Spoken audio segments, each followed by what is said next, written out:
It wouldn't be another night of news without hearing something from Meghan Markle. What's she up to today? Look, you know, people start to think I've got some weird obsession with this woman because I'm clearly not a fan, and she's really outdone herself, I think, this time. Scarlett Johansson didn't just tell jokes on Saturday Night Live.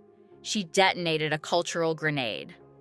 Under the blinding studio lights, with millions watching live, she walked to the mic and went straight for the royal jugular, Prince Harry and Meghan Markle. But this wasn't cheap shot humor. This was a 4-minute verdict delivered with the precision of someone who knew exactly where to aim. The crowd didn't just laugh, they erupted. It was the kind of laughter that doesn't just say funny, it says, finally. Someone said it. Meghan Markle has finally revealed why she and Prince Harry call each other M and H. What could it be? A mystery for the ages. From that first line, Scarlett made it clear. She wasn't here to play nice, and she wasn't going to follow the unspoken Hollywood rule of going soft on the Sussexes. And the first blow landed hard. Scarlett painted Meghan and Harry not as misunderstood royals battling a cruel world, but as full-time celebrities milking an endless victim narrative. They've turned a royal wedding into a 3-season trauma series, she deadpanned. A line so sharp it drew gasps before the laughter rolled in. It wasn't just comedy, it was observation. And everyone knew it. The fairy tale wedding that was once sold as a new era for the monarchy had morphed into the backdrop for documentaries, interviews, and podcasts. I remember in the car and driving up, and he said, "You know how to curtsy, right?" And I just thought it was a joke. All with the same predictable hook. How unfairly we were treated. Scarlett didn't exaggerate. She didn't need to. She just held up the mirror. The reaction wasn't shock. It was relief. The audience seemed glad someone in Hollywood was finally willing to say it without hiding behind euphemisms. And then, she sharpened the blade. Midway through the monologue, Scarlett went for Meghan's Netflix wellness project. And it was devastating. She joked about Meghan's DIY bath salt recipe, a segment from her series that's now tied to a lawsuit after a woman allegedly suffered severe burns. Making the public feel sorry for them, but in the end, like everybody found out, it was a lie. Playing the victim card, and this is a very woke thing. This is the victim that they like to always become the victim to gain sympathy. Scarlett didn't dance around it. She said it, the crowd gasped, and then they laughed. That rare mix of shock and amusement that late-night comedians live for. NBC aired every word, ignoring what insiders claim were requests from Meghan's camp to pre-approve any mentions. That moment wasn't just a punchline. It was a power shift. For years, Harry and Meghan had controlled when and how they were discussed. Now the narrative was slipping through their fingers, live on national television.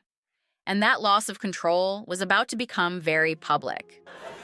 Switching gears, Meghan Markle just announced her new lifestyle brand called As Ever, which is a little confusing because it used to be called American Riviera Orchard. This is true. And before that, it was called The Tig.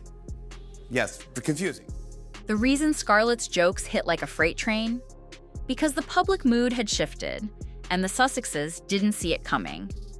Once, their interviews were headline news. Their memoirs were cultural events.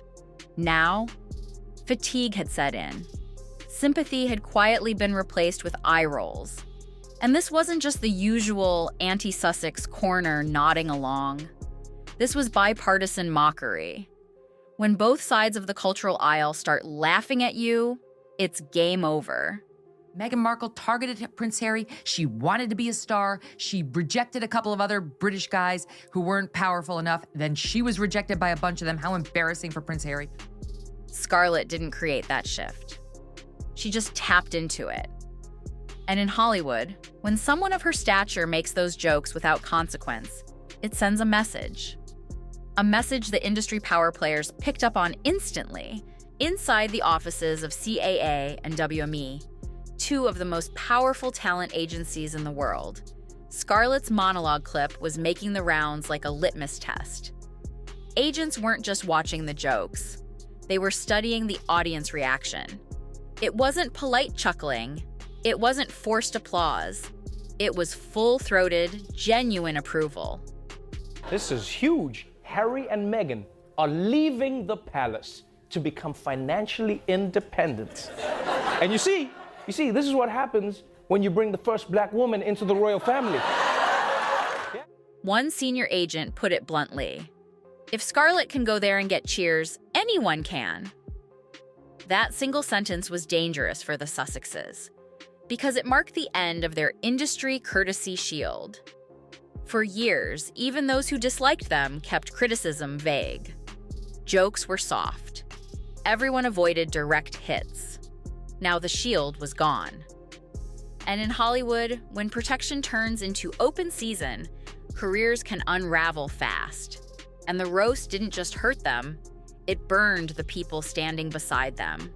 Allies who had once been eager to post selfies and show support went radio silent.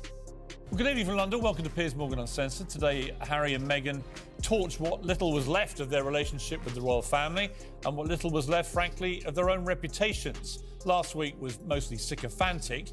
This latest installment was downright seditious. Beyoncé's camp quietly made it clear there was no ongoing professional relationship. Other A-listers who once smiled for photos at events simply didn't engage. In an image-obsessed industry, silence can be lethal. Then came Netflix, the company that had banked millions on the Sussex brand. The hope was royal prestige, cultural conversation, prestige content. The reality? Viewership spikes on release day, followed by steep drop-offs, critics mocking the work, and PR firestorms overshadowing the projects. Meghan Markle, wow. As ever, the relaunch was a bigger disaster than anyone could have envisaged. Scarlett's $14 million mansion joke crystallized a problem Netflix executives had whispered about for months, that the Sussex narrative had gone from inspiring to indulgent, and the hits just kept coming. Scarlett didn't skip their charity work. She called Archewell a spa for egos, a line that hit precisely because it sounded plausible. Soon after, screenshots of Archewell's tax filings started trending online, showing the foundation spending more on PR than charitable grants. Forbes picked up the story, asking the blunt question, what has Archewell actually achieved? It was the nightmare scenario, comedy-sparking journalism, which then fueled more online criticism. The charity that was supposed to be their moral anchor was now painted as a vanity brand. And then, Scarlett dropped the line that might haunt Harry the most. With a smirk, Scarlett skewered Harry for living in America, enjoying every perk, but never applying for US citizenship. The implication was obvious. He wanted the benefits without the obligations. The crowd howled. But outside the studio, legal analysts started weighing in, raising questions about his visa status, tax responsibilities, and whether diplomatic privileges had quietly shielded him from certain requirements. Suddenly, a comedy bit had turned into a national talking point, one that no PR team could spin away. And from there, the damage spread. The backlash didn't arrive as angry tweets or screaming headlines. It arrived in silence. Calls went unanswered. Invitations disappeared. Meetings with potential collaborators were postponed indefinitely. PR veterans have a name for this: the social cold shoulder. And in Hollywood, it's often deadlier than a direct hit because it starves you of relevance. Without visible allies, the Sussex brand started to look less like a misunderstood power couple and more like a high-maintenance liability. But the most brutal part? None of this came from leaks or scandal. Scarlett's material wasn't built on secret sources. Every single jab was rooted in public knowledge. The couple's own interviews, their own tax filings, their own public projects. She didn't create the narrative. She rearranged the puzzle pieces so that the picture was impossible to ignore. And in doing so, she made the criticism entertaining, repeatable, easy to share. By the time the clip finished its viral run, the verdict was set. Harry and Meghan weren't victims in this story. They weren't misunderstood. They were the punchline. And in the court of cultural opinion, that might just be a life sentence.